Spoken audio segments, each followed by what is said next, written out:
बच्चों, आप सब कैसे हो? उम्मीद करूंगा आप लोग स्वस्थ हो गए, मस्त हो गए, खूब मन लगाकर पढ़ाई लिखाई कर रहोगे। तो प्यारे बच्चों, आज का जो अध्याय है फ्रांसीसी क्रांति, इस चैप्टर को पढ़ने वाले हैं। तो देखो बच्चों, ये चैप्टर किसके लिए है?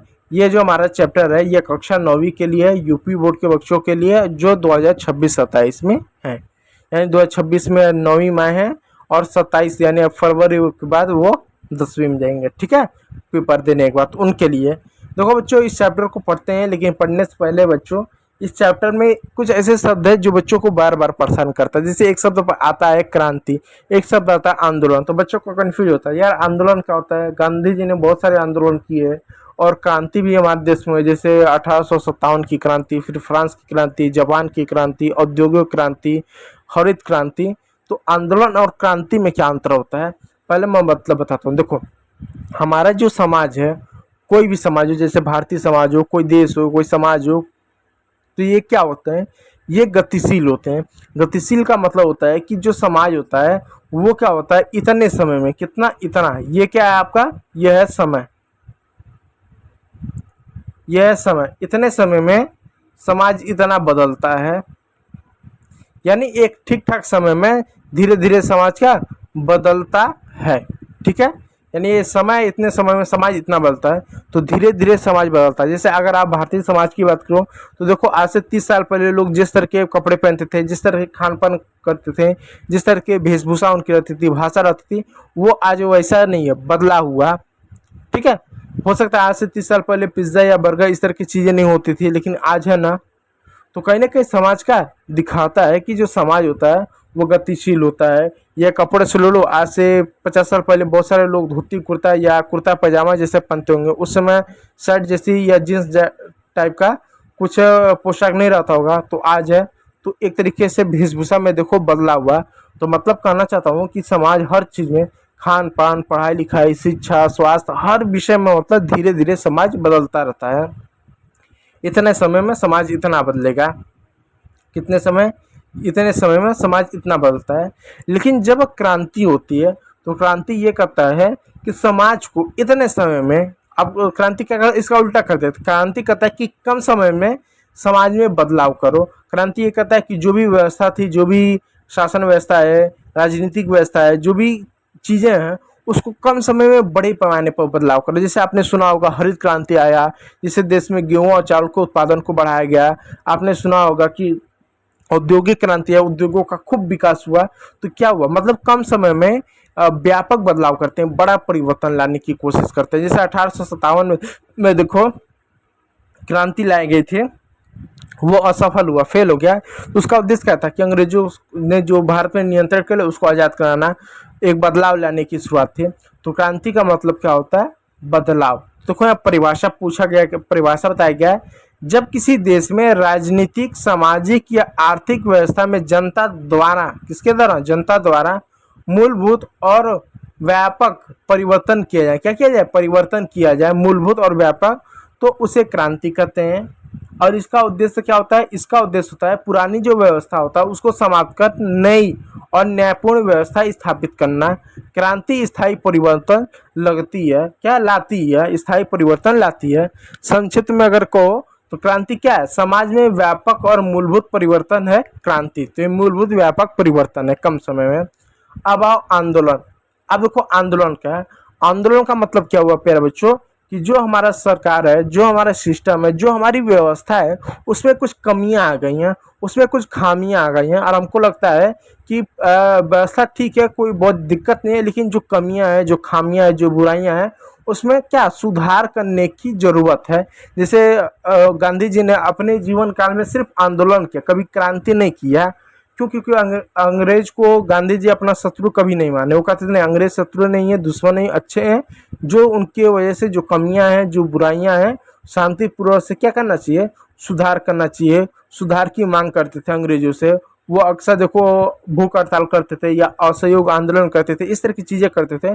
बाद में क्या करते थे, अंग्रेज उनसे मिलने आया करते थे, बाद में वो सुधार की मांग करते थे कि आपकी ये जो व्यवस्था है सब कुछ ठीक है, लेकिन इसमें 10 कमी है, ये चीज़ें कमी, इसको आप सुधार करो, आपकी वजह से ये समस्या आ रही, इसको आप सुधार कीजिए।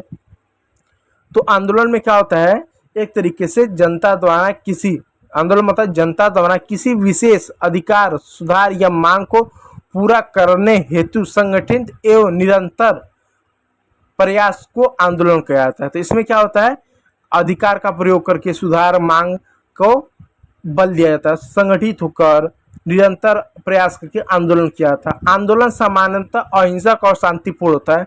देखो जब कभी भी आंदोलन होता है ना तो सामान्यतः अहिंसक होगा, इसमें मार कत्ल खून खराबा इस तरह के चीजें नहीं होती, शांतिपूर्ण होता है, अहिंसक होता है। इसलिए गांधी जी के देखो जितने भी आंदोलन सब अहिंसक हुए हैं और आंदोलन परिवर्तन की दिशा में कार्य करते हैं। ये भी क्या एक तरीके से परिवर्तन सुधार की दिशा में काम करता है, परंतु आवश्यक नहीं है कि तुरंत नई व्यवस्था स्थापित हो, और जरूरी नहीं कि जो बदलाव होगा जो सुधार होगा वो तुरंत एक नया दिशा देगा, एक नया समाज देगा, धीरे धीरे होता है।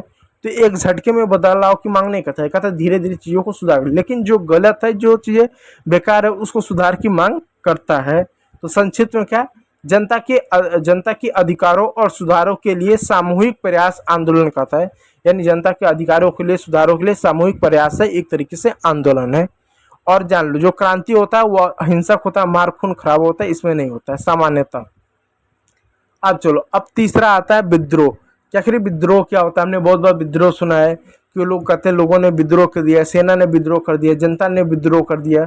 तो विद्रोह का मतलब क्या है, विद्रोह का मतलब है शासन के विरुद्ध उग्र और सशक्त विद्रोह। जब किसी जनता द्वारा, सेना द्वारा, लोगों द्वारा अपने शासन के लिए, अपने शासक का जो शासक है उस शासक के विरुद्ध सशस्त्र विद्रोह किया जाए, क्या हथियार से हिंसक रूप से सतत विद्रोह कर दिया जाए और उनकी व्यवस्था को क्या किया जाए, उखाड़ फेंकने की बात की जाए कि भाई आपने ये नियम कानून बनाए हम इसको मानेंगे नहीं, बात खत्म, अच्छा हो बुरा हमको नहीं मानना, हमको मानना ही नहीं है।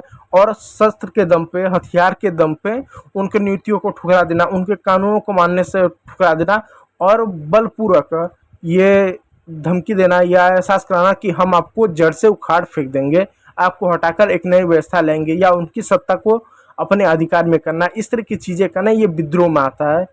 ठीक है, तो कभी जनता भी विद्रोह करती है कि सरकार के नियम नहीं मानेंगे, कानून नहीं मानेंगे, जो करना पड़ेगा वो करेंगे, मारपीट खून खराबा, और उनके सरकार को उखाड़ कर अपनी सरकार बनाएंगे, अपनी सत्ता लाएंगे, हम शासन करेंगे, इस तरह का एक विद्रोह होता है। तो विद्रोह क्या है, जनता द्वारा शासकों या शासन की नीतियों के विरुद्ध अचानक उग्र रूप से विरोध प्रकट करती है, तो इसे विद्रोह कहते हैं। इसमें कई बार हिंसा और हथियारों का भी प्रयोग होता है। विद्रोह हमेशा स्थायी परिवर्तन नहीं लाता। अब विद्रोह कभी स्थायी परिवर्तन नहीं लाता क्योंकि कहता कि हम सत्ता को ही उखाड़ फेंक देंगे, हमेशा हथियार के दम पर ही परिवर्तन लाने की कोशिश है। तो ये क्या है, अच्छा चीज़ भी नहीं है और स्थायी परिवर्तन नहीं ला पाता है और यह हमेशा असफल होता है। विद्रोह कभी भी होता है, यह हमेशा असफल होता है, कभी पास नहीं हो पाता है। ठीक है, संक्षिप्त में शासन के विरुद्ध उग्र और सशक्त विद्रोह, सशक्त विरोध है, विद्रोह है, यानी अपने शासक के विरुद्ध, अपने सत्ता के विरुद्ध, अपने सरकार के विरुद्ध यदि आप सख्ती से, सतत रूप से, उग्र तरीके से, हिंसक तरीके से उनकी नीतियों को ठुकरा रहे हो, उनको कानून को ठुकरा रहे हो, उनको चुनौती दे रहे हो, हम आपको उखाड़ फेंक देंगे, ऐसा विरोध विद्रोह है। ठीक है, चलिए भारतीय समाज में 4 वर्णों, आप देखो ये तो समझ आ गया कि क्रांति, आंदोलन और विद्रोह क्या होता है। अब चलते हैं बच्चों फ्रांस की क्रांति को समझने के लिए। फ्रांस की क्रांति को समझने के लिए हमको क्या करना पड़ेगा, फ्रांस के समाज को समझना पड़ेगा कि फ्रांस का समाज कैसा था, फ्रांस के समाज में लोग कैसे थे, किस तरीके से लोग वहाँ पर रहते थे। तो फ्रांस के समाज को समझने से पहले हमको भारतीय समाज को थोड़ा सा समझ लेते हैं। अगर हम भारतीय समाज से तुलना करेंगे फ्रांस का समाज का, फ्रांस के लोगों का, फ्रांस के जीवन का, तो अच्छे से हम समझ पाएंगे। देखो हमारा भारतीय समाज में कई सारे धर्म है, हिंदू है, मुस्लिम है, बौद्ध है, सिख है, जैन, अलग अलग धर्मों के आपको लोग मिलेंगे। तो जो हिंदू धर्म है वो कैसा है, वो 4 वर्णों में बटा हुआ है। कौन कौन सा, 4 वर्णों में बटा हुआ। ठीक है, प्रत्येक वर्ण का निश्चित माना गया, निश्चित कार्य माना गया है, यानी हिंदू धर्म 4 वर्णों में बटा हुआ है। कौन कौन सा, उनका अपना कार्य है। कौन वर्ण है, ब्राह्मण, क्षत्रिय, वैश्य और शूद्र। हिंदू धर्म 4 वर्णों में बटा हुआ है, ब्राह्मण, क्षत्रिय, वैश्य। इन सभी वर्णों का क्या काम है, ये मैं क्यों बता रहा हूँ, ये बता इस वजह से रहा हूँ ताकि फ्रांस के समाज को आप समझ सको। तो ब्राह्मण, क्षत्रिय, वैश्य, शूद्र, ये 4 वर्ण हैं। अब देखो जो ब्राह्मण होते हैं इनका क्या काम होता है, इनका काम होता है शिक्षा देना, यज्ञ करना, यज्ञ कर्म करना, धर्म ग्रंथों का अध्ययन करना, लेखन करना, समाज को ज्ञान देना, और जरूरत पड़ने पर जैसे कोई महाराजा है, राजा हैं, वो जो लोग हैं उनके यहाँ मंत्री बन जाना, सलाहकार बन जाना, पुरोहित बन जाना, इस तरह का चीजें को काम कौन करता है? ब्राह्मण वर्ग करते हैं। फिर आता है क्षत्रिय वर्ग। क्षत्रिय वर्ग का क्या करना है? शासन करना है, राज्य चलाना है, राज्य की सुरक्षा करना है, युद्ध करना है, जनता की सुरक्षा करना, और टैक्स जैसा कलेक्शन करना है, कर इकट्ठा करना, ये इनका काम है। वैश्य कहते हैं, वैश्यकों का क्या काम है? व्यापार करना, कृषि करना, पशुपालन करना, धन संपत्ति उत्पादन और आर्थिक व्यवस्था चलाना। यानी कृषि हुआ, व्यापार हुआ, पशुपालन हुआ, आर्थिक पैसे जो संबंधित जो व्यापार हुआ है, ये सारा कौन करता है? ये वैश्यक वर्ग करते हैं। चौथे नंबर पर आते हैं शूद्र। शूद्र जो होते हैं अन्य वर्णों की सेवा करना। जो शूद्र होते हैं ये अन्य वर्णों की सेवा करते हैं और क्या करते हैं? सर्विस देते हैं। जैसे छोटे किसान हो गए, भूमिहीन किसान हो गए, कारीगर हो गए, मजदूर हो गए, इस तरह के जो लोग होते हैं जो श्रम का काम देते हैं, वो कौन होते हैं? वो सेवा का उपयोग करते हैं। सेवा मतलब सेवा उपयोग नहीं करते हैं, सेवा प्रदान करते हैं, उपयोगी सेवाएं प्रदान करते हैं। तो ये क्या होते हैं? शूद्र होते हैं।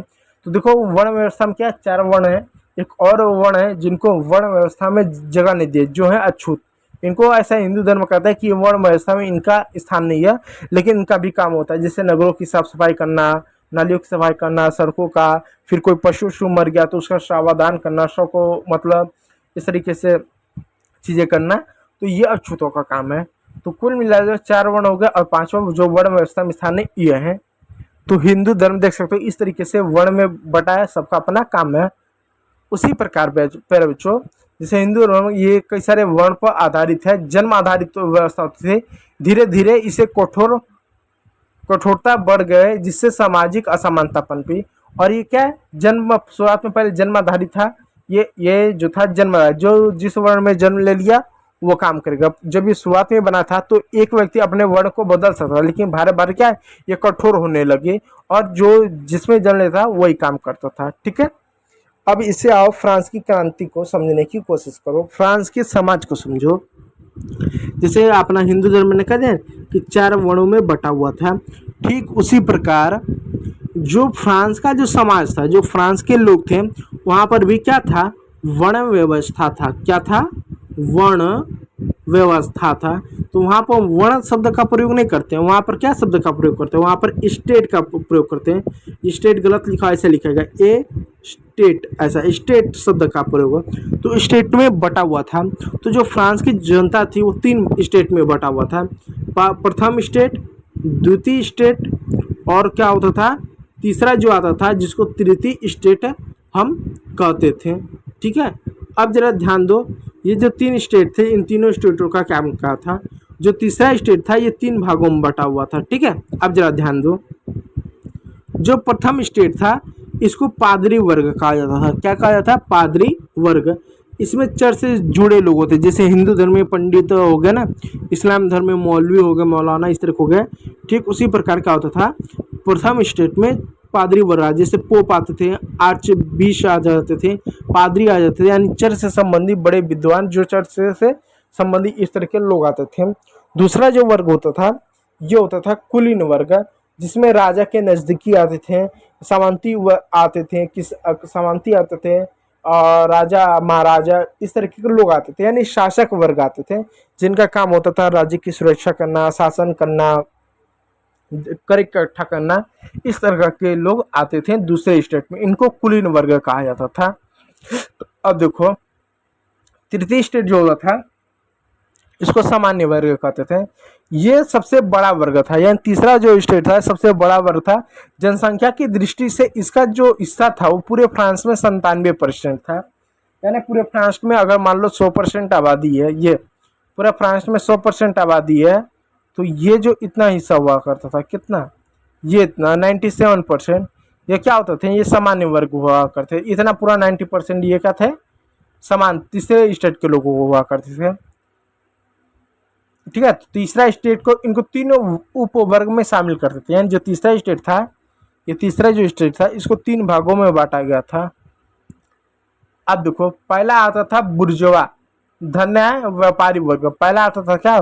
प्रथम स्टेट, तीसरे में पहला आता था, जिसको बुर्जुआ वर्ग कहा है। बुर्जुआ का मतलब बड़े व्यापारी होते थे, डॉक्टर होते थे, वकील होते थे, उद्योगपति होते थे, शिक्षित लेकिन राजनीतिक अधिकार नहीं था, पढ़े लिखे लोग होते थे। ये किस में आते थे? तीसरे वाले के पहले में आते थे, बुर्जुआ में आते थे। यानी जो आपका तीसरा था ना, उसको 3 भागों में बांटा गया था। ना समझ पाओ इसको ऐसे समझिए, ये पहला स्टेट है, ये दूसरा है और ये तीसरा है। तो तीसरे को 3 भाग में बांट दिया गया था। तो जो पहला वाला था ना, इसमें क्या आते थे? व्यापारी आते थे, डॉक्टर आते थे, वकील होते थे, उद्योगपति होते थे, बड़े किसान होते थे, बड़े जमींदार होते थे और शिक्षित लोग होते थे, पढ़े लिखे लोग आते थे। फिर आया दूसरा, इसी में जो दूसरा वर्ग होता था, जिसको किसान वर्ग कहा था, इसमें कृषि कार्य करते थे और भारी कर देते थे, कुलीन और चर्च पर निर्भर रहते थे ये लोग। तो इसमें छोटे किसान होते थे, मध्यम किसान होते थे, इस तरह के लोग आते हैं। यानी बहुत बड़े नहीं होते थे, बहुत छोटे नहीं थे, मध्यम व्यापारी, मध्यम किसान, इस तरीके के लोग आते थे। और जो तीसरा वाला जो स्टेट आता था, तीसरे में जो तीसरा था, इनकी आबादी सबसे ज़्यादा थी। और ये कैसे लोग होते थे? इसमें नौकर आते थे, दास आते थे, दास मतलब गुलाम, नौकर, गुलाम, कारीगर, भूमिहीन किसान जिनके पास ज़मीन नहीं है, फिर कारीगर जैसे मान लो कोई लकड़ी काम कर सकता है, जो मूर्ति का काम कर सकता है, कि कोई फैक्ट्री में काम करने वाले मजदूर हो गए, इस तरह के सारे लोग यहाँ पर आते थे तीसरे वाले में। तो देखो तीसरे वाले में क्या थे? मजदूर वर्ग थे, जैसे नागरिक कामगार थे, दाइयाँ थे, छोटे दुकानदार थे, गरीबी में जीवन जीने वाले, तृतीय स्टेट पर ही सभी करों का बोझ था। तो ये लोग क्या करते थे? इनकी आबादी ये था, ठीक है। अब देखो ये इस तरीके से क्या था, ये 3 वर्गों में अब बटा हुआ था। अब जरा ध्यान दो, जो प्रथम स्टेट था और जो दूसरा स्टेट था, फ्रांस में इनकी आबादी बहुत कम थी। आबादी क्या थी? कम थी। आबादी बहुत कम थी। और इनके पास क्या था? पूरे फ्रांस में संपत्ति सबसे ज़्यादा थी। यानी जो पादरी वर्ग थे और जो कुलीन वर्ग थे, इनकी क्या थी? आबादी कम थी, लेकिन इनके पास क्या था? संपत्ति सबसे ज़्यादा था। यानी जो राजा महाराजा हैं, जो चर्च के लोग हैं, आबादी बहुत कम थी, लगभग 2-3% ही हुआ करते हैं, लेकिन इनके पास फ्रांस का कुल संपत्ति का 60% से ज़्यादा इनके पास संपत्ति हुआ करते हैं। तो आबादी कम, संपत्ति ज़्यादा था। और जो प्रथम स्टेट और जो दूसरे स्टेट के जो लोग होते थे, इनको जन्म से कुछ विशेष अधिकार प्राप्त थे। पहला विशेषाधिकार ये प्राप्त था कि यदि आप किसी चर्च के फादर के यहाँ जन्म ले लो, या किसी राजा महाराजे या सामंती वर्ग के यहाँ जन्म ले लो, तो आपको आजीवन कभी भी जीवन में कभी टैक्स नहीं देना पड़ता था। जबकि इनके पास संपत्ति ज़्यादा थी, फिर भी ये टैक्स इनको नहीं देना पड़ता था। इनको उल्टा अधिकार था कि आप क्या कर सकते हो? जनता से टैक्स लो। तो जो पादरी वर्ग होते थे और जो कुलीन वर्ग होते हैं, ये दोनों जनता से टैक्स लेते थे। तो टैक्स कौन देता था? टैक्स जो है, ये जो तीसरा वर्ग ना, तीसरा वर्ग के तीनों लोग देते थे।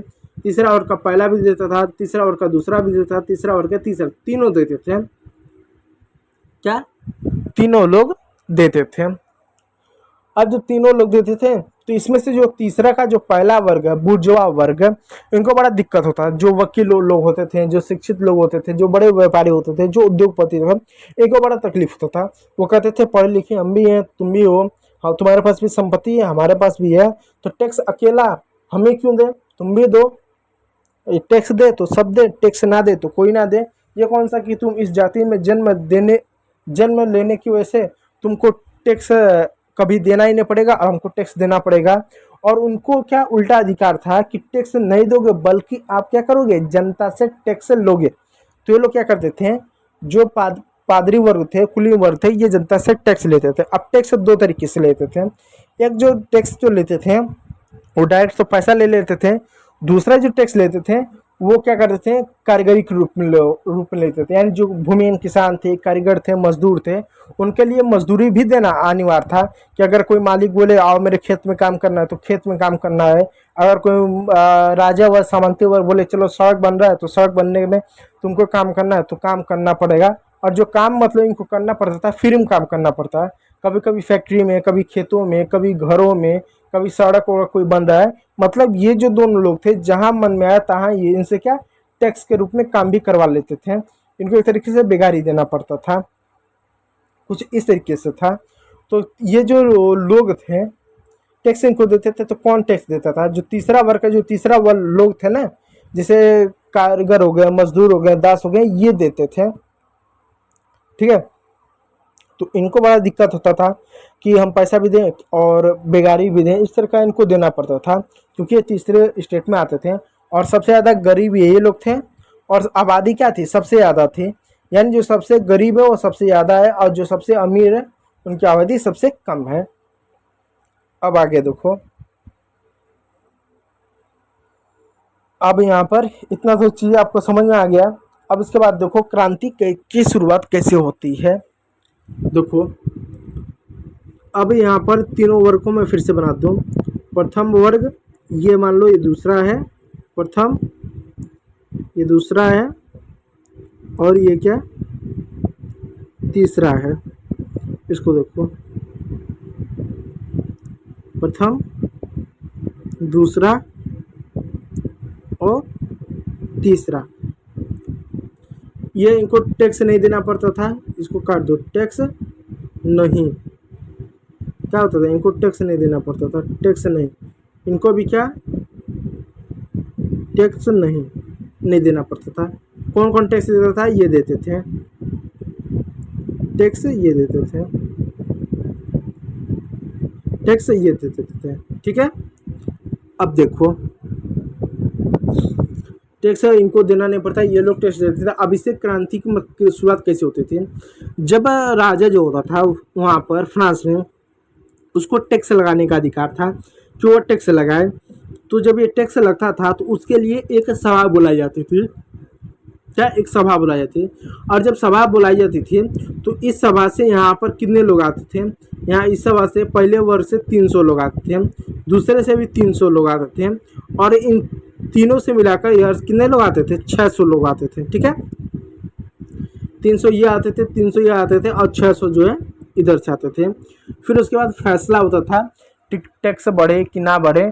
तो इनको क्या टैक्स देना नहीं था, इनको भी नहीं देना था, तो ये हमेशा स्वीकृति दे देते थे हाँ कि ठीक है टैक्स ओक्स क्या हो जाए, देना है, टैक्स बढ़ेगा। लेकिन इनको देना पड़ता था, इनको ज़्यादा दिक्कतें होती थी, तो ये लोग अक्सर विरोध करते थे कि नहीं टैक्स ना लगे, टैक्स लगे तो एक सीमा में लगे, टैक्स का क्या कारण हो। तो ये क्या है, जब भी कभी भी वो संगठन आता था, मतलब सभा बैठती थी, तो हमेशा क्या होता है, इन लोगों की हार हो जाती। ये लोग जबरन अपने मनमाना करके एक तरह से क्या करते थे, टैक्स लगाते थे। और जो राजा होता था उसके पास अंतिम निर्णय होता था टैक्स लगाने का। तो राजा जो होते थे अक्सर क्या टैक्स लगता था। यानी जब कभी भी वो सभा बुलाई जाती थी तो सभा में ऐसा कभी नहीं हो कि सभा बुलाया गया, ये बताया गया कि हम टैक्स को बढ़ाएंगे, टैक्स बढ़ाने का ये कारण है, इतना टैक्स बढ़ेगा। तो वोटिंग कराई गई तो पता चलता था कि नहीं कि टैक्स नहीं लगे, हमेशा टैक्स बढ़ता था। तो ये लोग अक्सर विरोध करते थे, उसके बावजूद ये लोग हार जाते थे, क्योंकि राष्ट्र लास्ट में अंतिम निर्णय कौन लेता था? राजा लेता था। तो इसे टैक्स जब बढ़ता था तो इन लोग के ऊपर ही सारा बोझ आता है। विशेषकर ये जो दो वर्ग थे इनको ज़्यादा दिक्कत होता है, इनको तो बेइज्जती महसूस होता था कि हमारे पास ज़्यादा संपत्ति, हम पढ़े लिखे हैं, सब कुछ है, तो हम टैक्स दे रहे हैं, ये दोनों नहीं दे रहे, इनको जलन होता था। और ये जो दो होते थे ये गरीब हुआ करते थे, इनको तकलीफ होती थी कि जब टैक्स बढ़ता था तो इनका सारा बोझ इन्हीं के ऊपर आ जाता था, सारा बोझ इन्हीं के ऊपर आता था। इनको तकलीफ होता था कि सारा टैक्स हम ही क्यों दें। तो इस तरीके से इनको दिक्कत आती थी। दूसरा दिक्कत क्या आती थी कि ये जो कारीगर होते थे, मजदूर होते थे, नौकर होते थे, फिर जो किसान होते थे, जब टैक्स बढ़ता था, क्या टैक्स बढ़ता था तो चीज़ें महंगी होती थी। क्या? नमक हुआ, तम्बाकू हुआ, सब्जी हुआ, फल हुआ, अनाज हुआ, इस तरह की सारी चीज़ें बहुत महंगी हो जाती थी। और कभी कभी क्या होता था, जो फ्रांस में अकाल पड़ गया, टिंडों का हमला हो गया। कभी देखो जो हरी सब्जियां होती है ना, अनाज, उसमें देखो कोई कीड़ा लगता है जो पत्तों को खा जाता है, एकदम छेद, पत्ते का रहता है ना उसमें छेदे हो जाते हैं, तो उस पर टिंडे कभी हमला कर देते थे। कभी बारिश हो जाता, कभी पथराव हो जाता था ओलों का, तो फसल जब बर्बाद हो जाता था। तो इससे फ्रांस में महंगाई और बढ़ती थी। और जब महंगाई बढ़ती थी तो ये लोग बोलते थे कि यार कि टैक्स को या तो कम कर दो, नहीं टैक्स को कम करो तो हमारी मजदूरी बढ़ा दो। कौन बोलता था? कारीगर बोलते थे, मजदूर बोलते थे, नौकर बोलते थे, किसान बोलते थे कि टैक्स को नहीं कम कर सकते तो हमारी जो मजदूरी है उसको बढ़ा दो। तो ये जो जमींदार टाइप के लोग होते थे, जो सामंत होते थे, जो चर्च के पादरी वर्ग होते थे, इनकी दिहाड़ी नहीं बढ़ाते थे। लोग क्या करते थे, बोलते हैं नहीं भाई दिहाड़ी नहीं बढ़ेगा, उतने दिहाड़ी में काम करना तो करो वरना मत करो। अब आप बताओ, यदि मान लो कहीं पर अगर आप काम कर रहे हो, अगर मान लो महंगाई बढ़ रही है, अगर आपकी दिहाड़ी है 500 और आपको लगता है कि 500 दिहाड़ी नहीं हो रहा है मजदूरी में, हमको मजदूरी चाहिए 800, और आपने मालिक से रिक्वेस्ट की है कि आप काम करो मेरी मजदूरी 500 बढ़ाकर 800 कर दो। यदि मालिक मना कर दे कि नहीं मैं मजदूरी नहीं बढ़ाऊंगा, तो आपके पास ऐसे में एक विकल्प है। क्या विकल्प है? कि आप काम को छोड़ दो, कि मैं काम ही नहीं करूंगा, मैं दूसरे जगह जाकर कहीं काम करूंगा। तो वहाँ पर जो किसान होते थे, जो कारीगर होते थे, जो नौकर होते मजदूर होते थे, उनके पास काम को छोड़ने का विकल्प नहीं था। वो मजबूर थे कि जहाँ पर काम करते थे उनको काम करना पड़ता था। क्यों मजबूरी थी? मजबूरी थी दास्ता प्रमाण पत्र। क्या था? दास्ता प्रमाण पत्र। अब ये दास्ता प्रमाण पत्र एक होता था इस तरीके का। ये प्रमाण पत्र क्या था? जैसे मान लो कोई कारीगर है, किसी फैक्ट्री में काम करता है, मालिक को कहा कि 500 दिहाड़ी है बढ़ाकर 800 करो, उसने कहा नहीं करूंगा। अब वो कारीगर अगर नौकरी छोड़ना चाहेगा तो अपने मालिक से उसको एक दास्ता प्रमाण पत्र लेना पड़ेगा। अगर दास्ता प्रमाण पत्र उसे नहीं मिलेगा तो फिर दूसरे किसी घर में, दूसरे फैक्ट्री में, दूसरे मालिक के पास या दूसरे किसी सामंती वर्ग के पास, राजा के पास, शासन वर्ग के पास काम लेने जाएगा तो उसको काम नहीं मिलेगा। उससे पहले दास्ता प्रमाण पत्र मांगा जाएगा कि इससे पहले जहाँ काम करते थे वहाँ से उनसे अनुमति लेकर आओ, तभी क्या करेंगे हम तुमको काम देंगे। तो जब इनकी महंगाई बढ़ती थी तो ये लोग बोलते थे पगार बढ़ाओ, तो पगार नहीं बढ़ाते थे। और जब वो नौकरी छोड़ना चाहते थे तो छोड़ देते थे, लेकिन अब दूसरे जगह काम जो जाते थे उनको काम नहीं मिलता था, क्योंकि दास्ता प्रमाण पत्र लगता था एक तरीके से। तो ये प्रमाण पत्र देते नहीं थे, कहते हम देंगे नहीं। और ये क्या होते थे? शासक वर्ग होते थे, जिनका उस समय ज़्यादा जमीन होते, जमींदार हुए, सामंत हुए, बड़े किसान, इस तरह के लोग होते थे। और ये क्या भूमिहीन लोग थे, क्या थे? कारीगर है, मजदूर है, नौकर है, किसान है, क्या कर लोगे? तो जबरन एक तरीके से काम करवाते थे। एक तरह से इनकी मजबूरी हो जाती थी कि क्यों कम दिहाड़ी कम मजदूरी पर काम करना है, काम छोड़ोगे हम दास्ता प्रमाण पत्र नहीं देंगे, जाओ। तो मजबूरी में लोग कम दिहाड़ी में भी ये लोग काम करते थे। इससे परिणाम क्या हुआ कि फ्रांस में क्या हुआ, लगभग 100 वर्षों में या धीरे धीरे क्या होने लगा कि जो अमीर था वो और अमीर होने लगा। किसान, जमींदार, सामंत, चर्च के लोग, पादरी खूब अमीर होते गए। और ये जो गरीब लोग होते थे धीरे धीरे और गरीब, बेरोजगार, भिखमंगे इस तरह के होने लगे। और धीरे धीरे में इनमें क्या असंतोष होने लगा कि यार कि सरकार हमारे साथ गलत कर रही है। धीरे धीरे असंतोष होने लगा। ये असंतोष तब ज़्यादा बढ़ जाता था जब कभी अकाल आ जाता था, कभी बारिश के बाद पूरा फसल ही बर्बाद हो गया।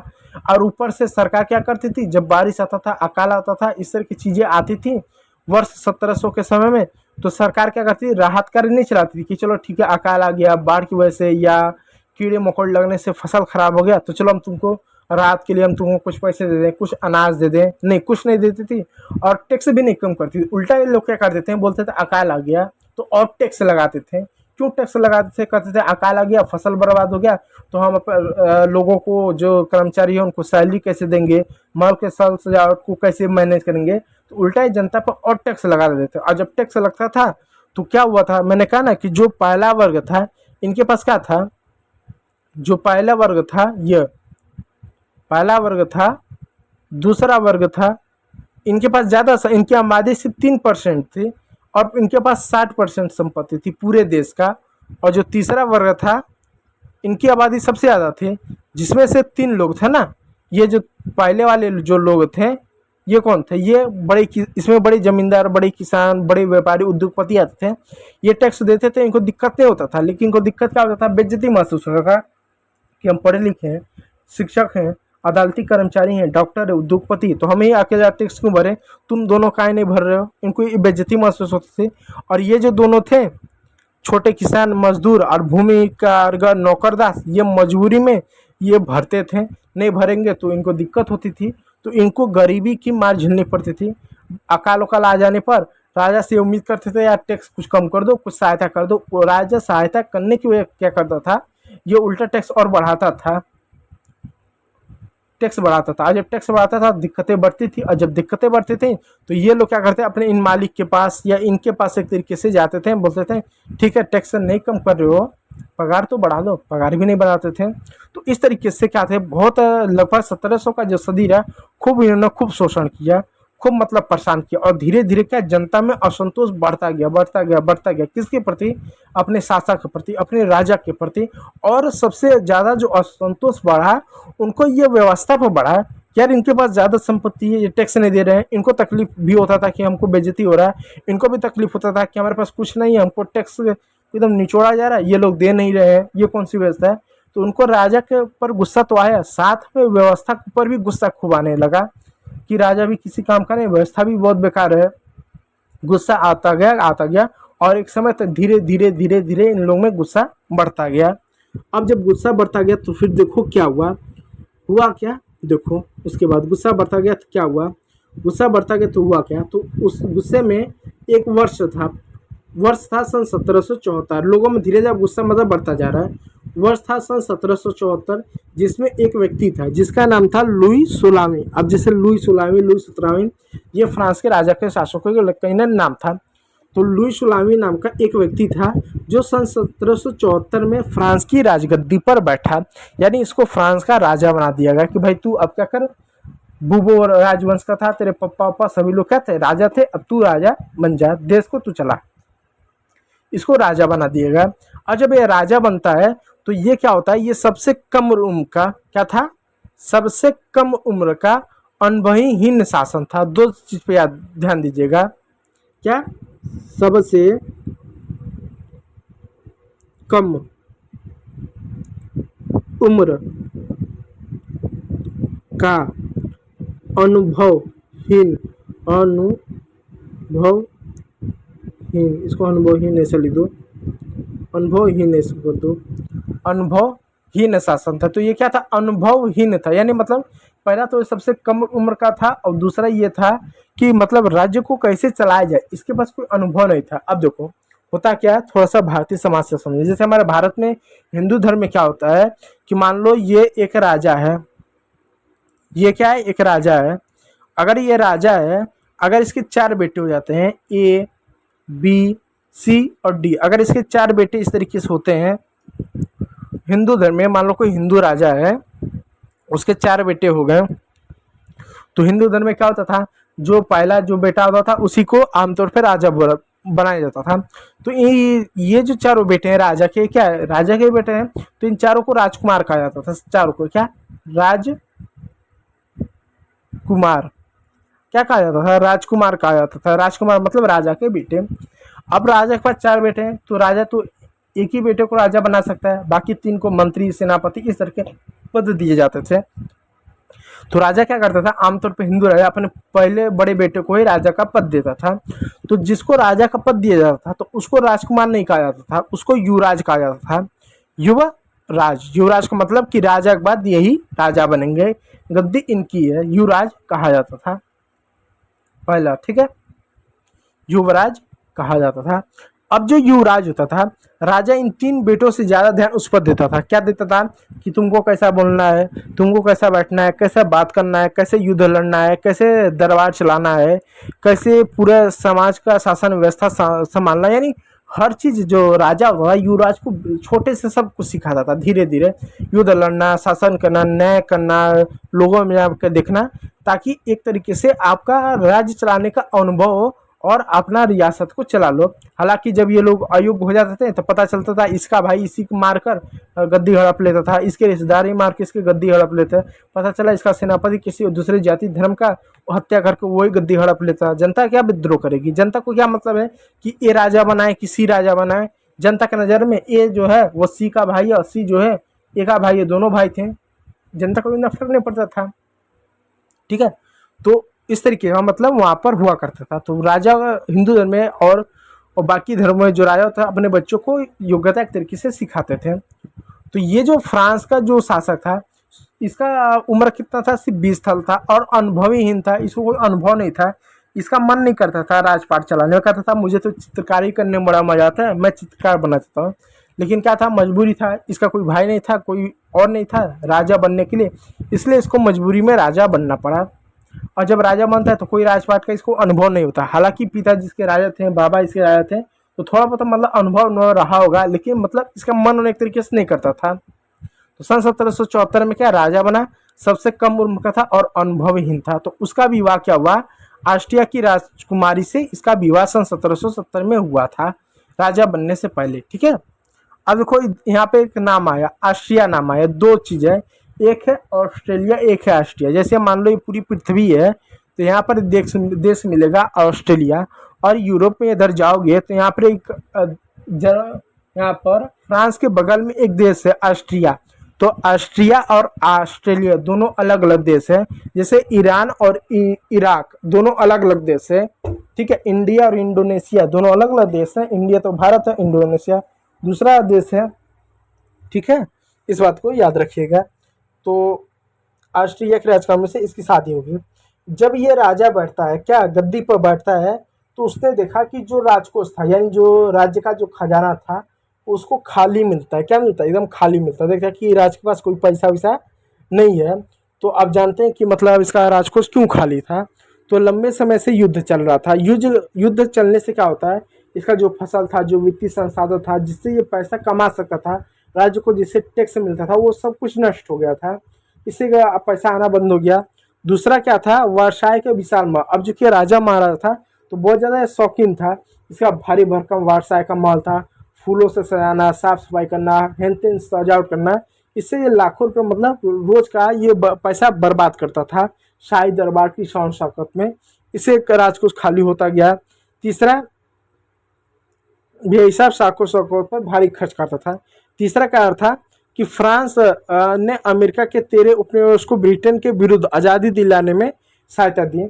तीसरा क्या था कि उस दौर में जो ब्रिटेन था, जिसे हम जानते हैं ना कि हम अंग्रेजों के गुलाम थे, तो जरूरी नहीं था कि हम ही अंग्रेजों के गुलाम थे। अमेरिका जो है ना आज, वो भी अंग्रेजों का ही गुलाम था, वो भी अंग्रेजों का गुलाम था। ऐसा नहीं था कि वो अंग्रेजों का गुलाम नहीं था।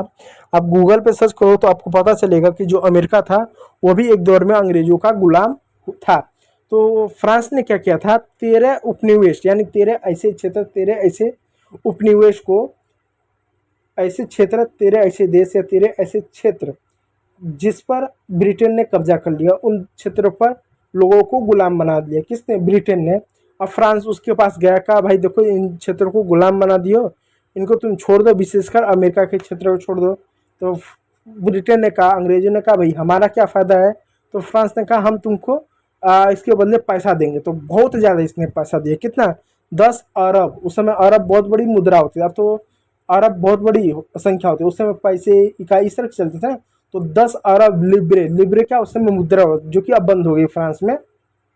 तो 10 अरब लिब्रे क्या उसने ब्रिटेन को पैसा दिया। कितना हम पैसा देते हैं, तुम इन अमेरिका के क्षेत्र को आज़ाद कर दो, छोड़ दो। तो इससे क्या हुआ, राजकोष और खाली हो गया।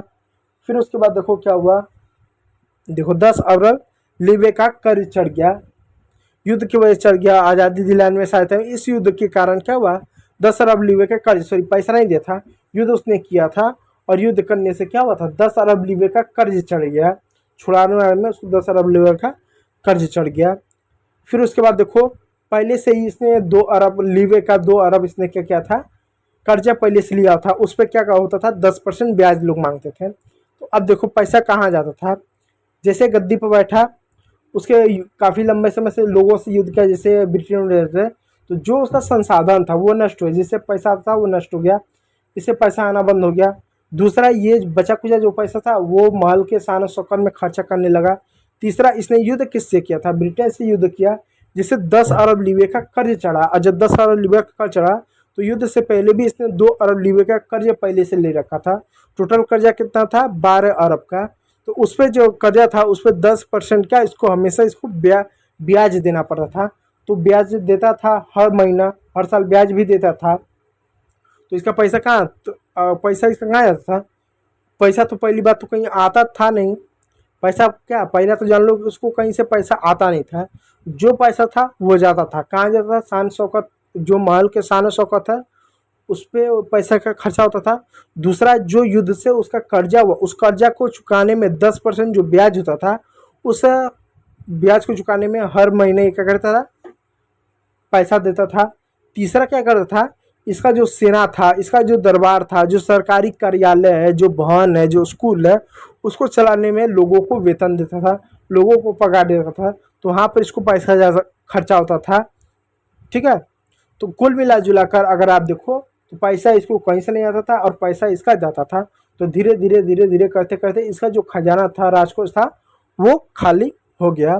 और जब इसको खाली हो गया तो लुईस सुलावी ने देखा यार मेरा तो खजाना एकदम पूरा खाली हो गया, मैं तो पूरा कंगाल हो गया। तो उसने कहा कोई बात नहीं, खाली हो गया, क्या करते हैं खजाने को फिर से भर लेते हैं। और इसने फिर से भरने के लिए क्या कहा, कहता हम टैक्स बढ़ा देते हैं। क्या करते हैं, टैक्स को क्या करते हैं, बढ़ा देते हैं। और जब टैक्स को बढ़ाना होता तो क्या करना पड़ता है, उसको एक सभा बुलानी पड़ती थी। और सभा जब बुलानी पड़ती तो सभा कैसा होता था, ये पहला वर्ग है, ये दूसरा वर्ग है, ये तीसरा वर्ग है। तीसरे वर्ग में 3 वर्ग होते थे, वही चीज पहला, दूसरा और तीसरा। तो यहाँ इधर से पहले वाले से 300 आते थे, इधर से भी 300 आते थे, और तीनों का मिला के इधर से 600 आते थे। ठीक है, आते थे। तो पहला जब इसने कर बढ़ाया तो इसने किसी सभा को नहीं बुलाया, कहा मैं राजा हूँ, मैं सर्वेसर्वा, मैं किसी सभा को क्या नहीं बुलाऊंगा। अपनी मर्जी से इसने क्या टैक्स बढ़ा दिया। और जैसे टैक्स बढ़ाया तो टैक्स इसने हर चीज़ पे लगाया, नमक पर लगाया, तंबाकू पर लगाया, हर जरूरत की चीज़ों को पर लगा दिया। इससे क्या हुआ, चीज़ें बहुत महंगा हो गया।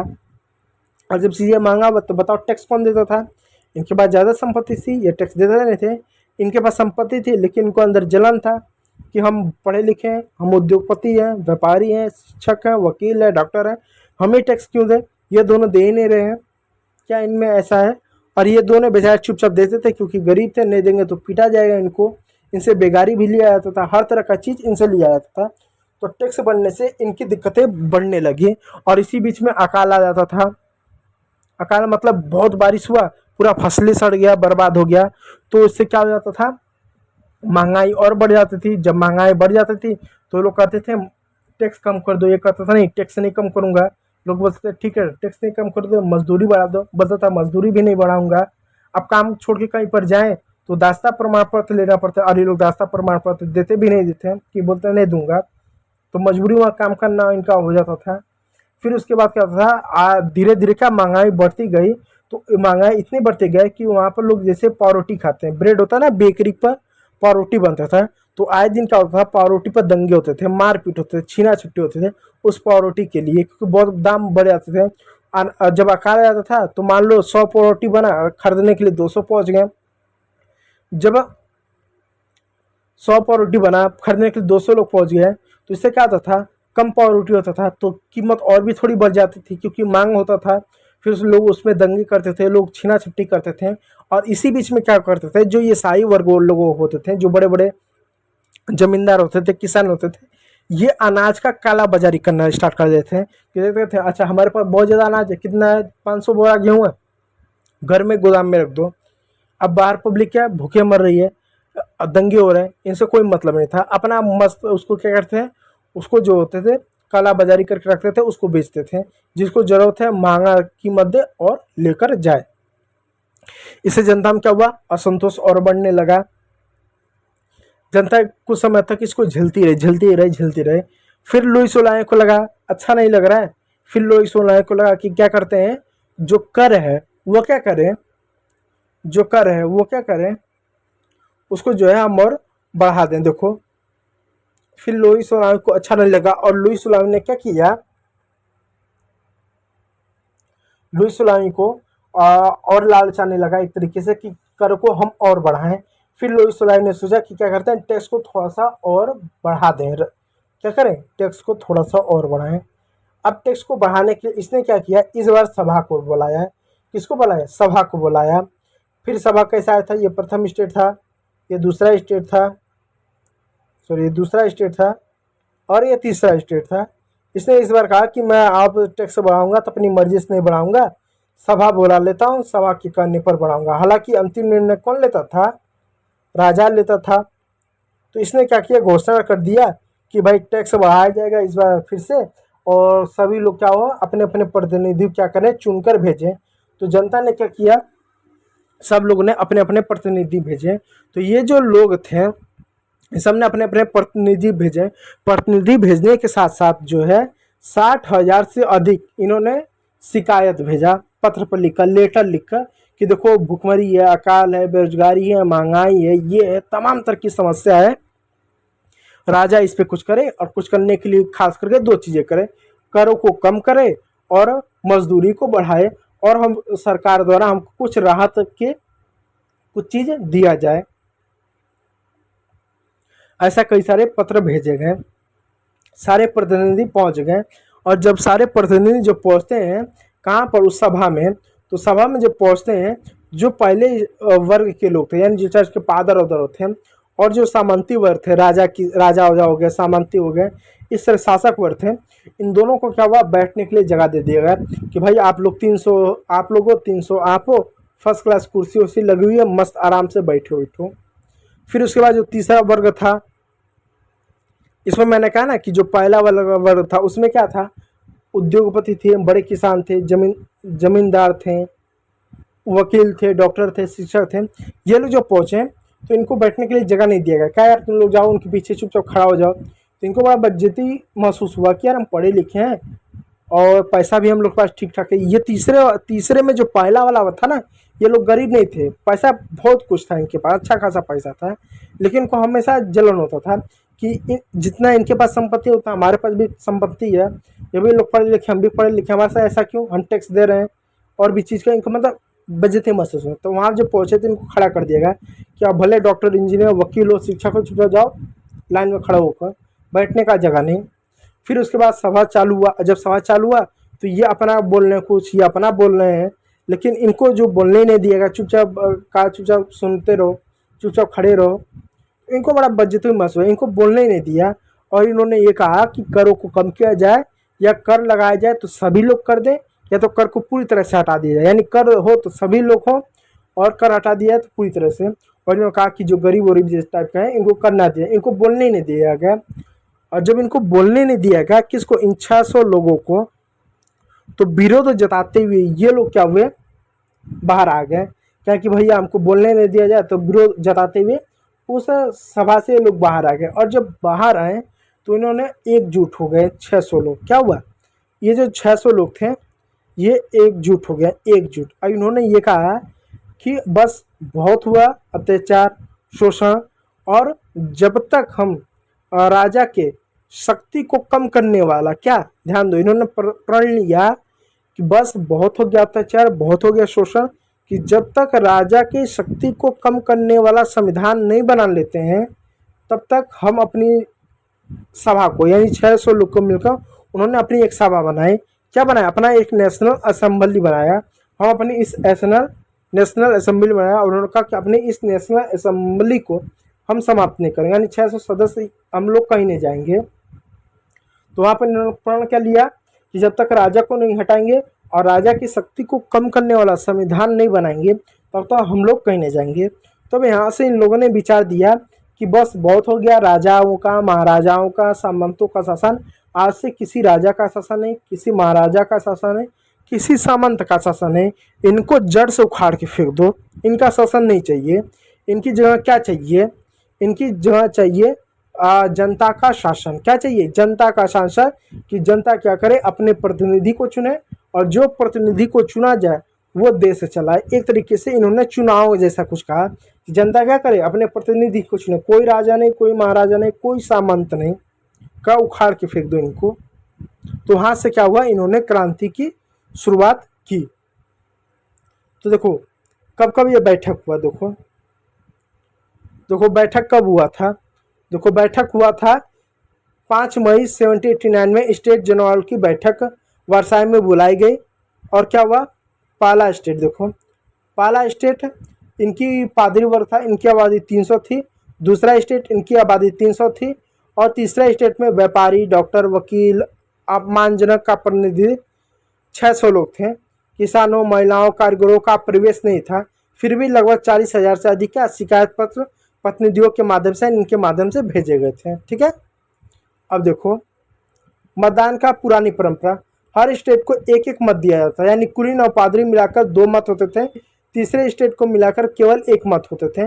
हमेशा हारती थी, यानी तीसरे स्टेट का मिलाकर क्या एक वोट होता था और उनका मिलाकर क्या 2 वर्ग होता था। ठीक है, सारे स्टेट ने प्रति सदस्य का मत की मांग की, लुई सलाम ने इसे अस्वीकार किया। यानी यहाँ पर क्या होता था कि जो कुलीन और पादरी वर्ग होते हैं, ये दोनों मिलकर इनका एक एक वोट मिलकर क्या 2 वोट होता था, और इन सभी का मिलकर क्या 2 वोट मिलकर सिर्फ 1 वोट होता था। अब ऐसा समझो, देखो जब टैक्स लगेगा कि नहीं लगेगा या कोई भी असेंबली में प्रस्ताव दिया जाता था तो वहाँ पर चुनाव होता था। चुनाव कैसे होता था, मान लो कुलीन वर्ग है, चर्च का फादर है, उसने वोट दिया, उसका 1 वोट माना जाएगा। राजा घर से कोई है उस, या पादरी वर्ग शासन वर्ग है, सेना में काम करने वाला कोई अधिकारी कर्मचारी है, उसने 1 वोट दिया तो उसका 1 वोट माना जाता था। तो 1 और 1 वोट मिलकर क्या होता था 2 वोट होता था इनका। लेकिन इन लोगों का क्या होता था कि जब ये 600 लोग होते थे, बड़े किसान व्यापारी या गरीब लोग, ये 1 वोट देते थे तो इनका 1 वोट नहीं माना जाता था। इनका 1 वोट क्या 1 वोट नहीं माना था, आधा माना जाता था। तो मतलब ये 2 लोग मिलकर जब 2 लोग मिलकर जब वोट करते थे तो 1 वोट बनता था, और ये 2 लोग मिलकर जब वोट करते थे तो इनका 2 वोट बनता था। कुछ इस तरीके से होता था कि 1 वोट प्लस 1 वोट तो 2 वोट होता था। इनका 1 वोट को आधा माना जाता था, इनका 1 वोट को आधा माना जाता था। तो जब यहाँ के 2 लोग वोट करते थे इनका 1 ही वोट होता था। तो ये 600 लोग होते थे तो इनका वोट सिर्फ 300 होता था, और ये 600 लोग होते थे तो इनका जो वोट होता था ये 600 होता था, 600 होता था। तो हमेशा ये लोग जीत जाते थे और हमेशा टैक्स बढ़ता था। तो इन्होंने क्या कहा, इन्होंने ये कहा कि हमेशा इस तरह से मत करो, एक व्यक्ति 1 वोट, यानी एक प्रतिद्वंदी 1 वोट रखो ताकि अच्छे से मतलब फैसला लिया जाए। तो इसको क्या लुई सोलामी ने मना कर कहा, नहीं ऐसा नहीं होगा, पुरानी परंपरा चली आ रही वही होगा।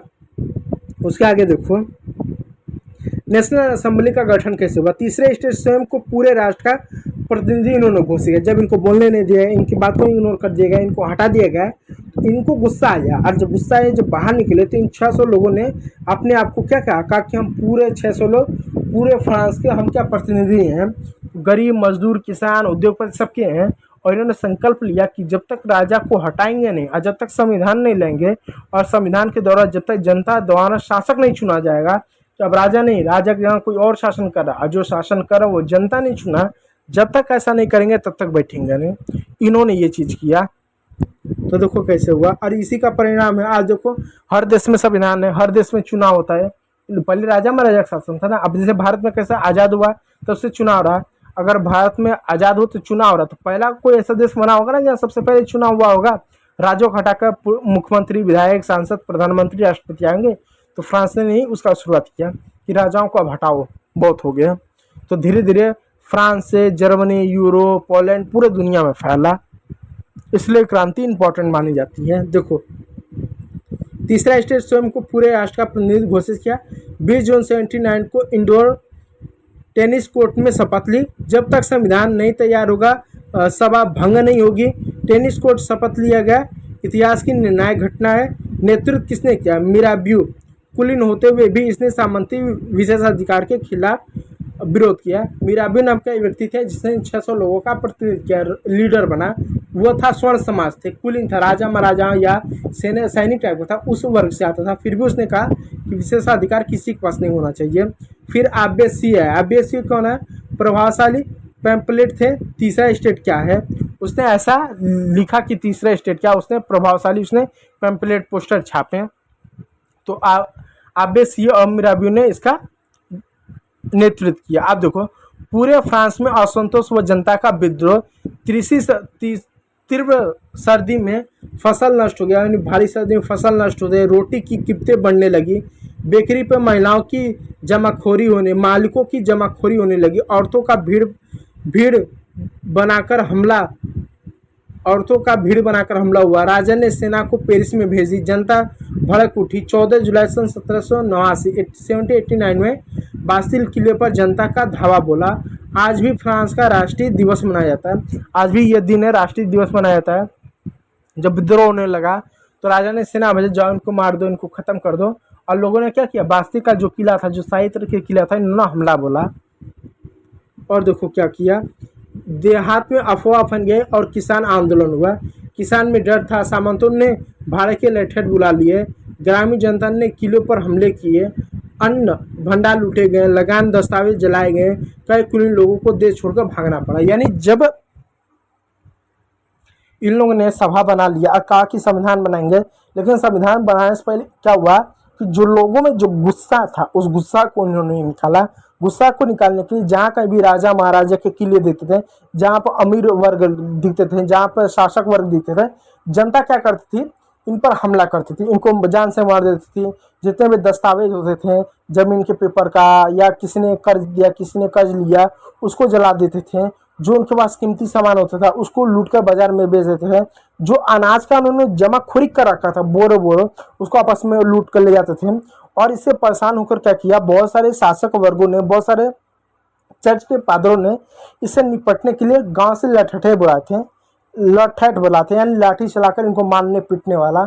उसके बावजूद में जनता ने उग्र विद्रोह किया, इतना उग्र विद्रोह किया कि कई सारे कुलीन और पादरी लोगों को जान से मारा गया। इससे घबराकर बहुत सारे क्या कुलीन वर्ग लोगों ने देश छोड़कर बगल के देशों में, पड़ोस के देशों में भाग गया अपनी जान बचाने के लिए। यानी अब हिंसक क्रांति, इतना हिंसक क्रांति हुआ, ये लोग जिसको पाते किसको मार बसते थे। क्या कुलीन वर्ग है, बहुत ज़्यादा संपत्ति है, तुम्हारे वजह से हम गरीब हुए, हमारा मतलब शोषण हुआ, हमने आजीवन टैक्स दिया, तुमने कभी नहीं दिया, तुमने जमाखोरी किया अनाजों का, अकाल का दौर है, तुम्हारे घर में 500 बोरी गेहूँ चावल पड़े, लोग जनता यहाँ पर भूखे मर रही है, मार दो, खत्म कर दो। इस तरह का चीज़ें इन लोगों ने किया। और इससे बचने के लिए बहुत सारे कुलीन वर्ग ने क्या किया, लठैते भी बुलाए वाला। उसके बाद जो कुछ नहीं हुआ, राजा ने तो यहाँ तक आदेश दिया कि जहाँ पर भीड़ दिखे वहाँ पर गोलियां चला दो, खत्म कर दो। अब देखो,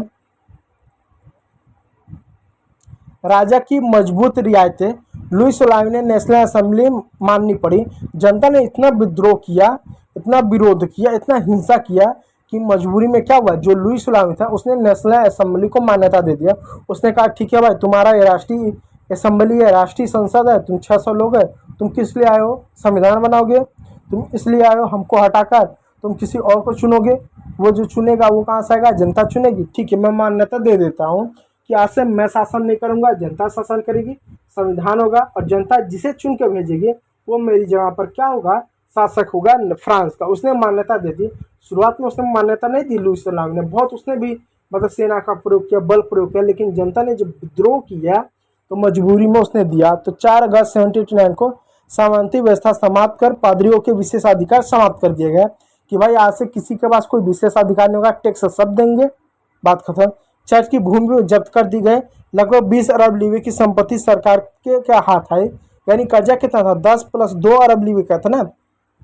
सिर्फ चर्च के लोगों की संपत्ति जब्त की गई तो सरकार के पास 20 अरब लीवे की संपत्ति आई। सिर्फ चर्च के लोगों के पास नहीं, इनके पास संपत्ति थी। उसके बाद क्या हुआ, महत्वपूर्ण तिथियां और कार्यक्रम। सन 1774 में लुई सलामी फ्रांस का राजा बना। आर्थिक संकट था। 1789 में स्टेट जनरल का आह्वान हुआ। बास्टिन किलर पर हमला, किसानों का विद्रोह हुआ। 1791 में संविधान लागू, यानी 1791 में संविधान लागू कर दिया, संविधान बनाया और कहा कि राजा की शक्तियों का अंकुश होगा, कुछ मौलिक अधिकार दिए गए। सन 1792-93 में फ्रांस का गणतंत्र राजा का सिर कलम और जैकोबिन क्लब का शासन। और सन 1792 में क्या हुआ कि जो लुई सलामी था पड़ोस के देशों के साथ हमला करने का विचार किया था कि इन सदन इनके ऊपर हमला करेंगे, संविधान को उठा खरीदेंगे। और सदन ने क्या किया, पाया कि अच्छा तुम विद्रोह कर दो, और इसका जान से मार दिया गया। किसको, लुई सलामी को। सन 1804 में नेपोलियन सम्राट का उदय हुआ। इस तरह की चीज़ें हुई। तो आगे और भी मतलब बहुत सारी चीज़ें होती हैं, इसको कल के वीडियो में पढ़ेंगे। बस समझ लो इस तरह की क्रांति की शुरुआत हुई।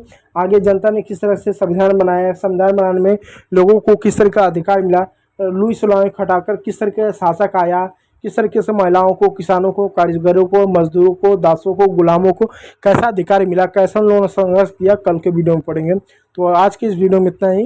वीडियो को देखने के लिए बहुत बहुत धन्यवाद।